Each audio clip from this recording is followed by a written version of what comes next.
और शीश नवा आशाहारी रे मेरे कंठी करो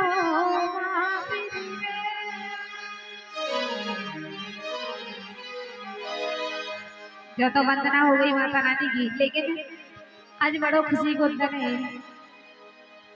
क्या वो है गीत है हमारी ओर से।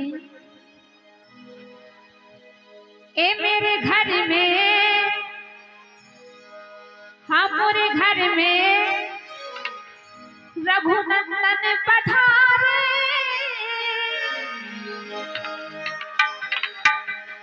ए मेरे घर में रघुनंदन पधारे। सो खुले गए भाग हमारे।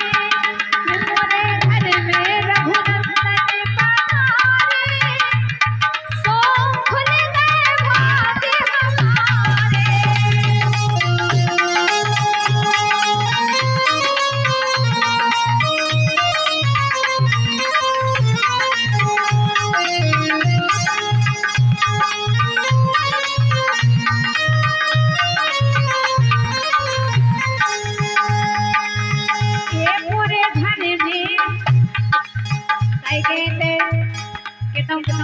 हो थे के मंदिर को निर्माण हुआ है।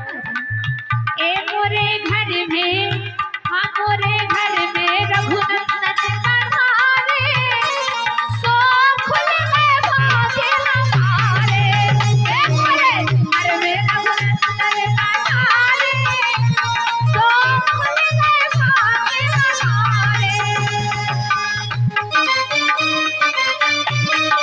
ए हो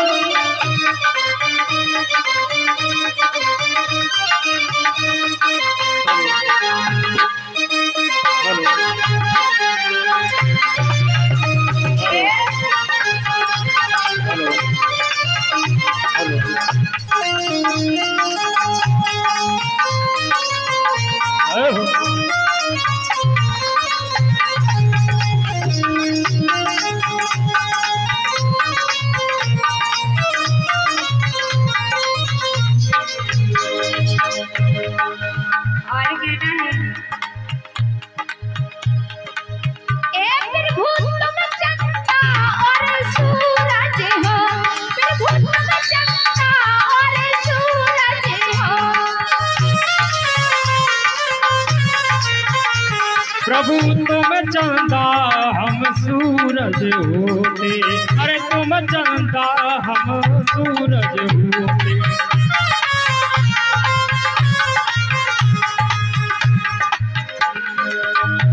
प्रभु तुम चंदा और सूरज हो। प्रभु तुम चंदा और सूरज हो।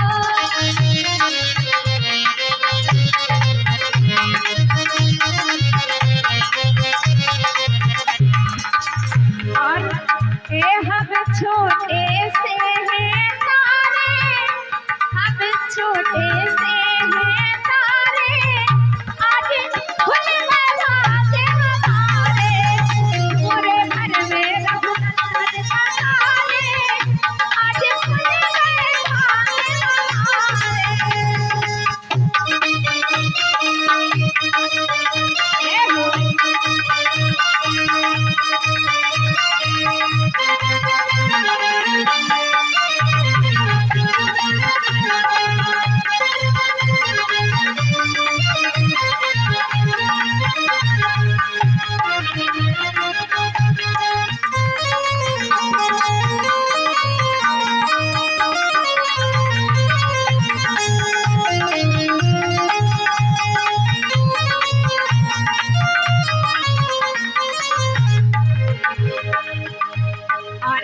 कहता है भगवान से क्या। ए प्रभु मात पिता तुम ईश्वर हो। प्रभु मात पिता तुम ईश्वर हो।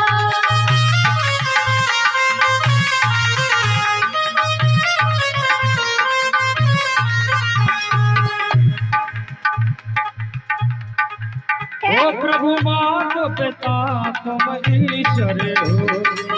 माता पिता तुम ईश्वर होते।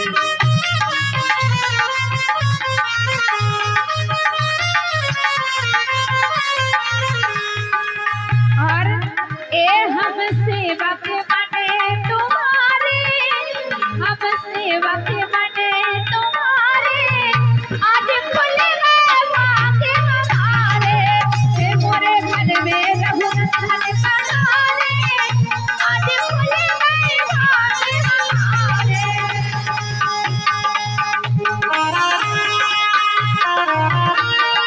हे हो